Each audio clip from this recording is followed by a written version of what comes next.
我举一个小例子，2019年我去台湾的时候啊，在政大参加了一个讨论会，然后散会是晚上，有一位台商找我说，我想到大陆的投资游戏，这个机会怎么样？我说，游戏这个产业好像比较容易做，那应该不会有问题了。但是现在有问题了，就是刚刚中共又宣布要打击另外一个新行业，就是电动游戏行业。这行业规定，这新的规定是说，今后所有的网络游戏公司，这个对未成年用户，每周只许周五、周六、周日和法定假日提供晚上8点到9点1个小时的上网游戏。多了，还有就是要实名制，不许冒充名字去上网打游戏，要监督，要检查。那去年中国的游戏产业市场呢是2787亿，不小的一个市场，能赚不少钱哦，而且去年成长21%。中共这一道禁令下来，这个行业就要没落。所以我不知道当年我碰到那位想去投资游戏产业的这个台商去了没有？如果去了，现在就要后悔了。那么这些行动啊，就是前主持人讲到的，包括打击这个像演艺圈里面的郑爽啊，还有赵薇呀、这个吴亦凡呐，这些全部被封杀。那么这个是娱乐圈，还有像这个阿里巴巴，还有腾讯都受到打击。再就是像中共突然宣布取消在美国上市这个网约车，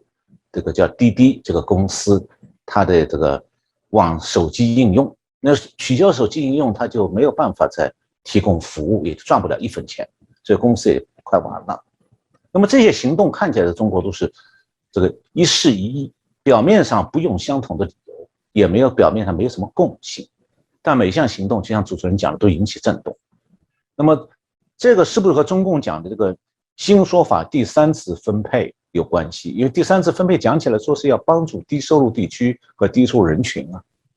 那么在现代经济制度之下，民众的收入还有他们投资收益是通过市场机制来决定的。那么这个叫做初次分配。那么第2次分配呢，就是说政府介入进来，这个为了实现社会公正，通过税收和社会福利来调整初次分配。那么这个是成为第2次分配。那么还有第3次分配，我上面讲这个1、2、3都算是在自由经济民主国家都算是合法。第3种就是个人或者机构自己做捐书，那么为低收入阶层提供民间自发的帮助。那么中共刚才上面讲的这些行动算是哪一种？算第3次分配吗？中共把它说成是第3次分配，但第3次分配本来应该是民间自发办的，和政府没关系啊。你如果捐书变成政府强制的要求，或者政府对企业用各种借口罚款，把钱罚到政府口袋去，那就不是民间的自发捐助了，那是政府行为啊。所以我觉得这个政府用行政干预来左右企业和民心的活动，然后政府取得罚金，这个其实是共产党国家独有的，我把它叫做第4次分配。什么意思？就是政府在正常税收之外，再从企业那里直接间接的把企业的经济收益转移到其他政府的口袋去，或者转移到政府要去补扶持或者补贴的那些领域里去。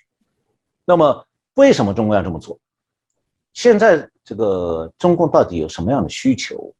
懂经济的人恐怕很直觉会想到说中共缺钱了，是不是这样呢？我们看看中共最新的财政收支的情况。那么我先要介绍一下中共这个财政收支它这个基本的一个架构不然的话就听不懂了。那么中共财政呢分成中央和地方2级，中央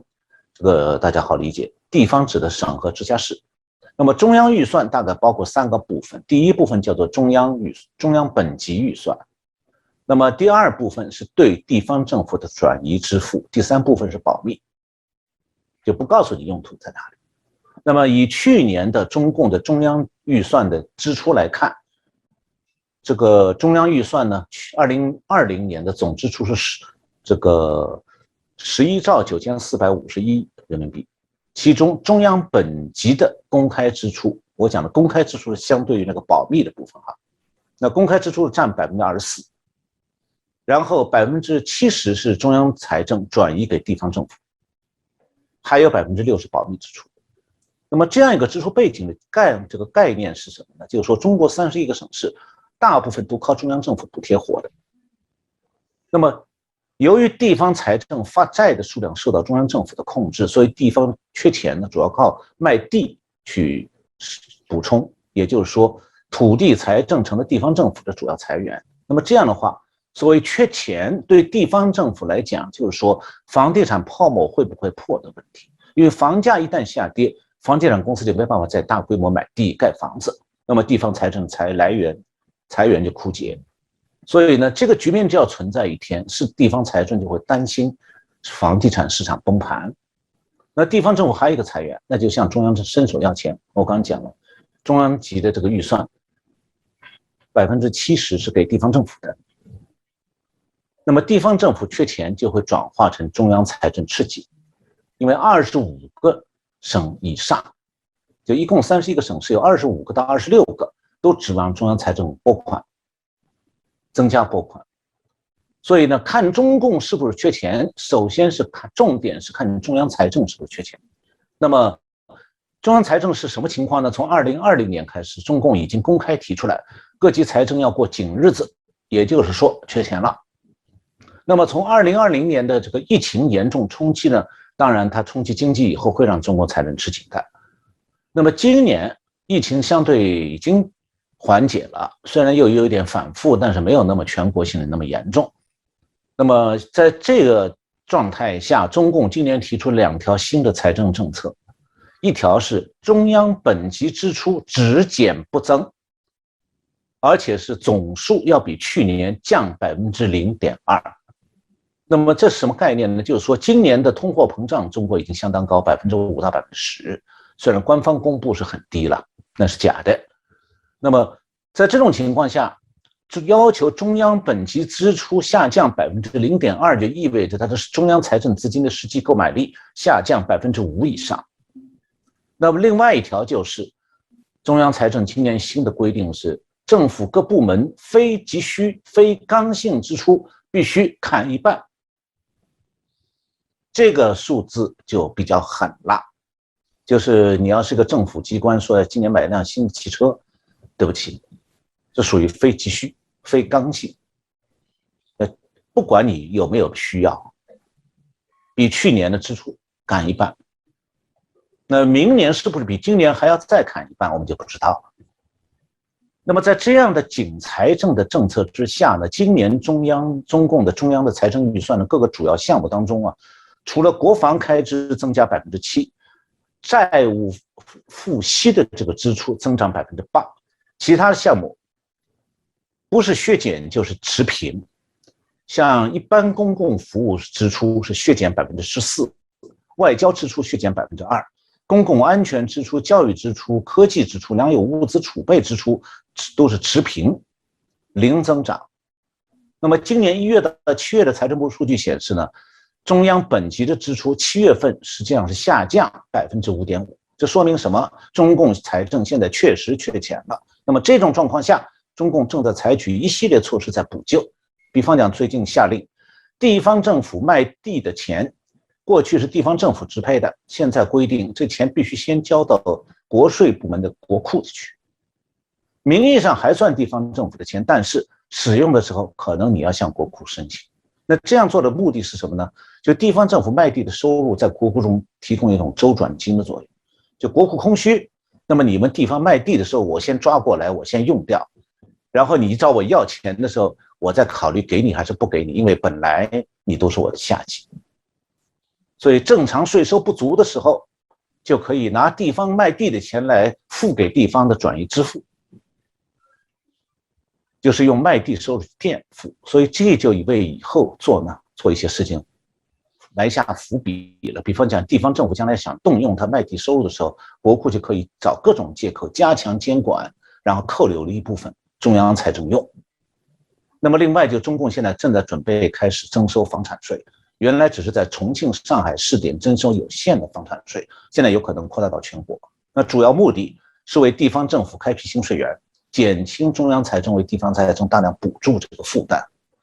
那么所以在这里讲的为财政缺钱所做的补救措施，我们都是在税收和地方政府基金管理的范围内，仍然还算是第二次分配。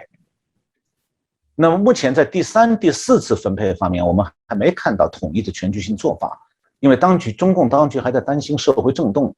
所以他现在是用舆论先行，用高层指示的方式给有钱的社会群体敲警钟，让他们乖乖的配合上面的要求来做，把掏钱捐输给政府。那这个对私企大佬还有对富裕的民心的敲打，应该算是杀鸡杀猴吧。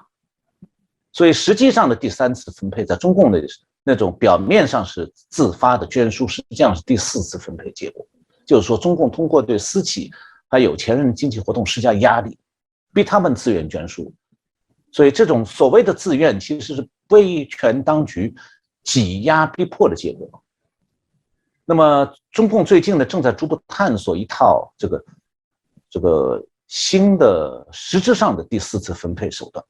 来造成了第三次分配的结果。比方讲，最近腾讯宣布了，它启动了一项企业的叫做共同富裕专项计划，这不是在企业内部的，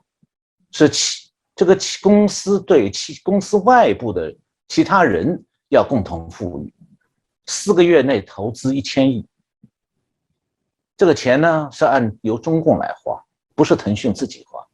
说是要用于提升低收入群体收入，改善基础设施，协助乡村经济发展，还有支持基层教育。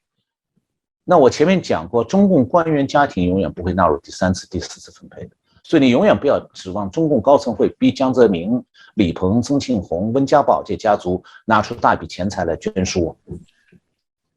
那在台湾马上有人会想到说，台商会有麻烦吗？我想首先有一点要讲清楚啊，台商不是中共党员干部哦。你在中共之下，台商属于有钱的平民。那在强制捐输方面呢，台商其实是没有豁免权的。再加上台商在大陆平常都讲一句话嘛，两岸一家人啊，这话讲起来蛮好听。那既然赚钱的时候你讲两岸一家人，那捐输的时候怎么讲两家人？那还是一家人吗？所以到时候该捐就要捐了。所以大陆的商人明星要出血，台商恐怕也未必能例外。那么至于什么时候中共官员上门了，找台商要钱的时候，那就看到中共缺钱缺到什么程度。还有呢，要看地方官员啊动不动这个脑筋。所以到这个时候再谈到大陆投资，就不是简单的所谓在商言商了。因为对中共来讲，第四次分配实际上就是逼捐，强迫你捐。这种逼捐本来就是中共治下的商业管控规则，人家做的还蛮漂亮人家是要你捐款，没有说抢你的，但他和抢一样的啦。但你跟他有道理好讲吗？没道理好讲。所以以前有人讲说共产党新共产哦，很多台上讲不会啊，没有啊，那人家对改革啦，对我蛮好啊。